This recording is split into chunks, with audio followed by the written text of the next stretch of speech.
way. So the biggest impact you would say is the high level of visibility that you have right now.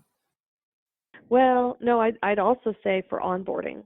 So Right. the other problem it solved is that for new associates to our organization, they were Right. super, super frustrated because they would onboard and their only path to learning about the work that they need to do, their job, was to Right. go and tap into a resource and a subject matter expert's brain. So now they have a single central repository that they can go to. They can literally look up, all of the business processes that they're accountable for. They can study them. They can look at the artifacts. So it's actually improved the cycle time of onboarding, right? And it gives associates a much better appreciation of the bigger picture and how their day job kind of relates to the rest of the organization. Right. So how much would you say that it has transformed the turnover aspect? Like you mentioned that turnover was a lot. Yeah, our hypothesis is that it's cut the onboarding time in half. Right. Perfect. Um, I mean, it would be a lie to say that we've actually measured that, but that's our Yeah. hypothesis, and we're waiting for the outcomes on that. Right. So, like you said, that this program has been implemented for half the company. So, like that's around 450 people. Since you said the entire company is like 900 people. I'm sorry, say that again? Yeah. So, like you mentioned, that this program has been implemented for half of the company. So, how many people would you say that is? 450? Oh, I'm sorry. Okay. No, yeah, you're right. The my client investment operations is about 900 people. Um, BPM will be deployed to all 900, and so Right. far we've only covered 80 people of the 900 so far. Okay. So it's very early days. So of the 80 people, or for the function that has 80 people that we have touched so far, we have reduced the onboarding cycle time by 50%. Yeah, that's very impressive since it has just started. So another thing that I wanted to ask is that what was the biggest challenge that you faced while bringing everybody on board with this idea, the main leadership on board with this idea? The biggest challenge was that there were perceptions we had already tried this and failed before. Right. So So yeah. So what steps did you take to make sure that what happened before does not happen again? right. So even in building up the business case, my team and I took very deliberate steps to study what efforts had taken place before we embarked on our initiative. And so we learned about why that didn't fail, or I'm sorry, why that failed. And Yeah. then in selling this new way of doing it into the leadership, we actually created a very specific deliverable that articulated why this was different. Why now? So why do we think now is the right time to strike at this initiative? And then two, why is this initiative different than what had happened before, and why do we believe this will be successful? So we highlighted, I think, three specific things that were different this time around. One was governance. So Right. a previous business leader had attempted to deploy a BPM program with no standards, no governance, and no resources kind of dedicated to keeping this thing running. So it's pretty hard to imagine that, a business area is actually going to, go, keep policies and procedure and process updated in a repository and keep it healthy without Yeah. some sort of governance pressure on them, right? You're And right. so, yes, I think somebody just thought that it made sense and, imagined that all of the local level leaders would naturally advocate for this. And so they did that without a central governance function in place.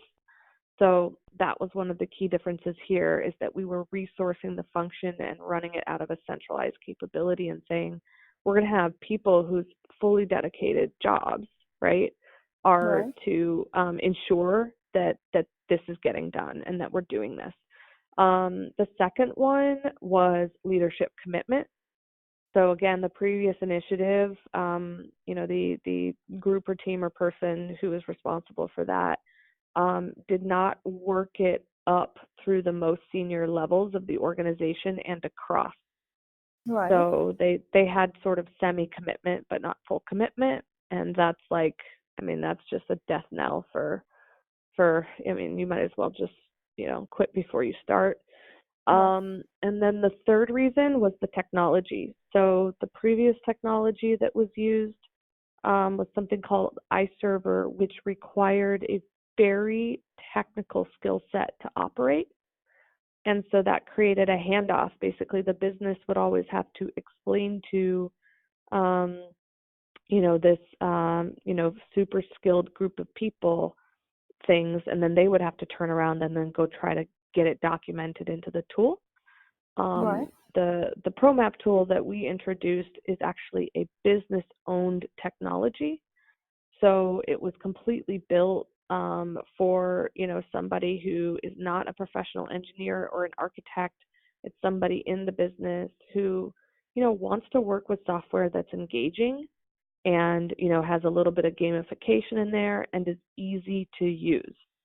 So Right. we selected a technology with those parameters, and lo and behold, people are loving this tool. And if they love the tool, right, then the rest is just a little bit easier to be asked to keep your processes up to date. So yeah, we built the whole campaign around why this is going to be different, because we just knew in our journey that there were going to be skeptics and people who had lived that previous experience and were going to push back on us, and it definitely helped. So Right. Perfect. So these data insights that you collected, did you use a tool or any specific methodology for analyzing it as well? so the data insights, in general, or for the BPM program? For the BPM program, like all of the reasons that, like you said, you ran a whole campaign about it. So were you using a specific tool for it? No. I mean, that was a lot of, uh, I mean, I could list off all the tools that I currently use for a bunch of different reasons, but for that was a lot of conversations and, Right. just Yeah. knowing, like, who was involved in previous initiatives, what the challenges were that they faced, how they went about it. So a lot of qualitative information gathering. Right. Okay. So let's talk about stakeholder relationships. Like you said that you like 40% of your work revolves around consulting as well. So can you think of an instance where you turned a negative stakeholder relationship into a positive one? A negative stakeholder relationship into a positive one. Like a Hmm. customer or a potential client who was not happy, or a client who was not happy, and you did something to presented a solution to make things easier for them. Yes. I do it all the time. So Yeah. it's like it's I'm gonna do a terrible job of giving you a specific example, and I think maybe I can think about that for interviewing when that day comes. Um but oftentimes I am approached by individuals in the business who are unhappy with an aspect of even the service that I provide. Right. And I am I am customer wired, so I don't take that personally. Right. I really take it up as my mission to deeply understand what their concern is, um, and then make sure that the root cause is understood, and we have countermeasures in place, and a way to action that, and also that individual feels heard. Yeah. Um, so all I can say is it's something that I do every day. Yeah. I think your question is a little different. It's like, I don't know. I'd have to think about that a little bit more for an example. So if you'd like to just take a minute and think about it, that's completely fine. Just one example of like how, since you do it every day, just one example of something that stands out, something that you think that you made the client really happy, even though they were frustrated in the beginning. Yeah. Um, Gosh, I don't know. I'm like, there's lots of little examples. Like, what size of example are you looking for? Well, a little example is fine as well. We just need to build your skills. We just have to build the proof. Like when we say that you do this every day, we just need to build proof. Like, yes, you're Yeah, yeah. saying that you do that every day, but a little example would be fine. So a little problem is okay as well. No pressure. Yeah. I mean, we have so our client has regions. So we're a global function. Right, Um, so for example, I'm working with a customer who is at our Geneva office, right, and she reached out to me and said, I'm upset because I feel like I'm not getting the attention that I deserve right, from your program. And I happen to have, I mentioned that I've got, dotted line reports. So there is, a gentleman that's my dotted line that covers that region. right, And so she had feedback, basically around, he doesn't show up anymore. I'm not getting, the support that we need. I feel like we have a vibrant improvement culture here, and we don't have a pathway to improving our outcomes, and we're not getting the service that we need. So, um, I obviously told her that I care very deeply about what she was telling me, and that I felt like there was an opportunity to actually strengthen the overall European regional delivery model, right, and that I wanted to have her play a significant role in shaping what that would look like. Um, so she bought into that, and then steps from there included bringing all of the European stakeholders together on a call and right, going through a voice of business, voice of customer exercise where we just in the best way possible asked our customers to share with us what was not working, and then we took that data away and then formulated some themes or insights from the conversation. And then right, we came back as a function with a proposal for strengthening the engagement and support model for the region. And then basically uh, set up a whole series of training deliveries and operating model workshops to strengthen the model with their involvement. Um, Now, February is when we actually go out to Europe in order to kind of like wrap up all of that work. But I guess that's an example of yeah. responding. Yeah, that's a nice example. So, can you tell me a little about the impact? Like, that's a really amazing step that you took. That you like hosted a conference call to hear the problems of all the stakeholders in Europe. So, how much would you say did the customer service improve by conducting these workshops, and how much were they more happier about the service they were getting?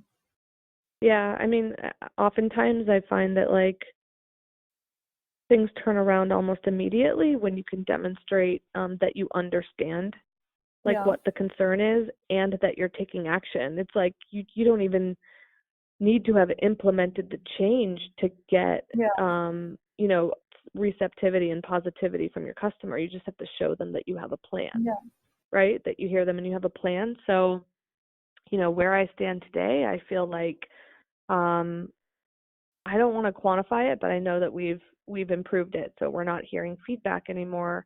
Our customer is now completely forward focused on actually something that they didn't even think was possible. I think that they were just complaining, and now they're looking at a really good opportunity to actually um overhaul like the um the entire OpEx Yeah. engagement model for their region and have it be very custom fit to their needs. So I Right. think maybe in the before state they were living in a world where they felt like they had to just put up with the service that they were getting, and now we've kind of opened their eyes to something that they're going to feel really good about. So I think that the lines of communication are very open right now and they're very positive. And then, provided that we follow through kind of on what we've set out to do, I think it's just going to continue to increase. Perfect. So, And how would you say that things have improved in terms of engagement at your end, like the dotted line person who was involved with this, or everybody who's involved with the European clients? How much would you say these workshops and these initiatives have improved their engagement? it's it has it has, I would say, significantly improved the engagement. It's created awareness with, for example, the gentleman that supports that region. Yeah, um, for whatever reason, in my role, I'm able to get the customer to open up and, you know, talk about things, but also get them to productive outcomes and not have kind of like a finger pointing blame game yeah, conversation. yeah, So I think for him, like the way in which we did that removed some of that pressure on him to be perfect and kept him really back in the game and actually closer to the customer's needs, right, right? So like for whatever reason, he just wasn't picking up on what that region needed, but after you have those voice of customer exercises, you've got documentation that says this is what they want and they need, right? right, So he's much more aligned with that region's goals than he was before. So that's a really positive outcome. right, Um, I also think just for the overall function, you know, we've we have set out to remind kind of like the European region on who we are and what our purpose is and why you would engage with us. And also, we've made that path really clear. So, if you have X type of problem, you know exactly who to go to. If you have Y type of problem, you know exactly who to go to. So we're reducing confusion around the overall engagement model, and I think that improves outcomes overall, and again, it makes the region feel like they've got the support that they deserve. right. Perfect. So, is this a normal practice, like the client who was unhappy, they reached out to you? So, is that what happens normally? You act as the focal person in terms of communication for the client as well? Um, so I think your question was, is that protocol? Like, am I Yeah. the person that they should reach out to? Yeah. Yes. Yeah. And is that for all of your clients, the entire company's clients? Um, Or is it for the OPEX program only? oh, I see what you're saying. Okay. Yeah, it's for the OpEx program. So, and I wouldn't say that I'm the first line of defense. You know, Right. I typically I get escalations if, the customer feels like maybe maybe they do need to go a level up, then they'll come to me because they see me as the owner of the program, and the program to them is not functioning as they would have desired. I don't know if that answers your question. Yeah, yeah, it does. It does. So, are there any extra measures that you take to make sure that the program is like it is aligned with the customer's needs and that you're addressing their pain points? Like, I'm sure their needs must evolve with time or with their circumstances. So, what steps do you take to make sure that your program is up to date with their evolving needs? Yeah. So I have standing forums with all levels of leadership. And the cadence varies. I mean, depending on your level, I might meet with you monthly. Right, Um, and, for others, it's a quarterly session. But, and in other cases, it's one-on-one meetings, drive-bys. So, my practice is to make sure that I have, standing and steady cadence of interaction with my customer. So, that I can make sure I'm keeping the pulse on how things are going, and that it's also an opportunity for me to do a bit of a feed forward on what we're focused on at a program level, and to temperature check that, right, and see if that's still the right things. Right. And also just to open up the lines of communication, to always give the customer an opportunity to share something that maybe they wouldn't take the steps to do unless you were sitting right in front of them. Right. Perfect. So, how much would you say is the customer retention rate for this program? 100%. It's like they don't have a choice. But this is where my role is different, right? Because I'm telling you, like, that this is my client, but my client works at my same company. So it's not like I sit, and I'm not a consultant really. I consult, but I'm a Capital Group employee and they're all Capital Group employees. Right. Right. And their leadership has adopted the operational excellence program, and so therefore all 900 people are participating in it. They can't really opt out. Right. So, Yeah.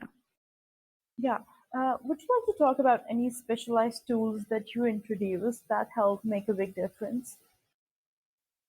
So I think so we already talked about ProMap. That's a big deal. We also introduced Blue Prism, or RPA technology. All right. So that is our digital workforce, leveraging bots to do, swivel chair tasks, and work that can be codified and can be handed off to a digital worker. Um, I don't know that I can claim that we introduced a lot of the other desktop automation technologies, but um, we certainly bring them to the table when we're thinking about problem solving. So desktop automation tools and reporting tools like Alteryx and Tableau All right. are ones that we commonly work with, as well as Appian, Appian, which is workflow technology. Then you And have was kind of like, oh, go ahead. Yeah. Was it being used previously as well, or was it something that you suggested? I'm just asking about something that was not being used before and you recommended to use it, or your team recommended the usage and it made a positive impact on the outcome. Yeah, that's a good question. So I brought um, ProMap and Trello, All right. Trello, into the business area. I'm also bringing in Airtable, and then I am introducing Workato, Workato, Okay. um, an integration technology, and then the rest is just stuff that's around, that we're just trying to create more awareness for. But Right. I would say those are all the ones that I'm peddling right now. So the And then Nintex Workflow Cloud, NWC. Okay. So the ones that you have introduced, like ProMap and the others that you have named, what would you say their impact has been? Like how much, or even if you don't have a percentage, like how, in terms of what metrics has it improved things for you? Um, Let me think about that, because I feel like we've covered ProMap already. Yeah. So if we focus on Appian, Yeah. Okay. um, so that's improved productivity. I don't have like the collective measure for that. Right. Um, but the, that's a classic kind of workflow technology, which is helping to bring people and teams together, so they have um, more streamlined business processes, line of sight to where the work is in progress, right? Auto statusing and notifications. So it's all of the stuff that increases your productivity through streamlined business process. I don't know how else to explain it. Um, Right. I don't know if that helps, but Nintex Workflow Cloud is just another type of workflow technology, so that would be the same thing. And then Trello um, is I think like more of a user-friendly project and task management tool. So Okay. I introduced that for personal Kanban and then for teams to manage their manage and make visible their work. Right. Particularly when they're working on like not an ongoing endless body of BAU work, but more around you know uh, agile initiatives that they're working on, or bounded projects that span multiple teams. We introduced Trello for that. Right. For like mainly for cross-functional collaboration. Hmm. Okay. So can you just like think a minute about the before and after picture of the introduction of Trello or the introduction of VPN? Like, why did you feel the need for for this particular software? And like you said, it helped you streamline business processes. But if you can just like think of a specific business process that it has really helped, that would be great. Hmm. Yeah. So for Trello, we had an initiative, an effort that we were standing up. We knew we wanted to use agile methodology, and we wanted to run in sprints. And we had members from, I think, four different business areas. So we Right, had our IT professionals, but then under the IT umbrella, we had very distinct departments and people working on this project. And then we had a couple of other folks involved from various areas and all different levels of the organization and different business areas who all had different ways of storing project documentation and communicating. right, Um, so we introduced Trello as a way to keep the group organized. Um, and so when we run our sprint review meetings, for example, Trello is what we're using to manage all of the backlog of action items for the team. right, Um, Trello is organized by cards, so every card you can do pretty amazing things with it. You can assign people to the cards, multiple people to it. You can assign due dates. You can break out a task list for what needs to be accomplished. And you can attach the artifacts or the deliverables that are associated with your task. So, right, before all of that information and work would have been bouncing around in emails, and maybe different versions or instances of Slack, Jabber, etc. We have a Confluence site, so it was all over the place. And now we've brought everything, kind of all of the tasks, all of the any of the outputs that the team is working on, any of the progress. You can actually use Trello to comment on where your work is in flight. So it is the one-stop shop for this entire team to know what's happening with the effort and where everything is at. And then it keeps us very efficient and organized when we're running our stand-ups and we're talking about our progress, or when we're doing our sprint review sessions. We're all pretty effective at using this one single tool. So. right. Perfect. Okay, so you have mentioned that you work closely with enterprise architecture and IT teams to channel voice of the customer, right? Mhm. Yeah, and it mentions that. doing this transcend all aspects of the delivery life cycle. So would you like to just elaborate a little on it before we move on to the next position? Yes. Can you repeat the can you just repeat the whole question? Yeah. So you have written here that you work closely with the enterprise architecture and IT teams to channel voice of the customer, right? Oh, yes, Yeah. yes, yes. Yeah. So Yeah. let's So just one talk of a little the about that. Yeah.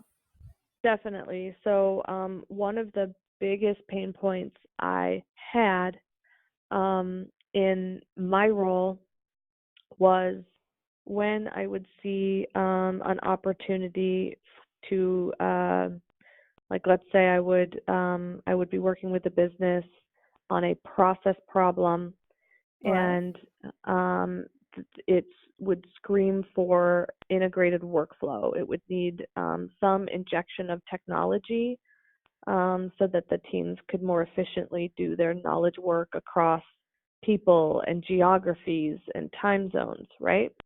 Right. Um, in my role, I have to work back in with architecture and IT to bring the best workflow tool to bear.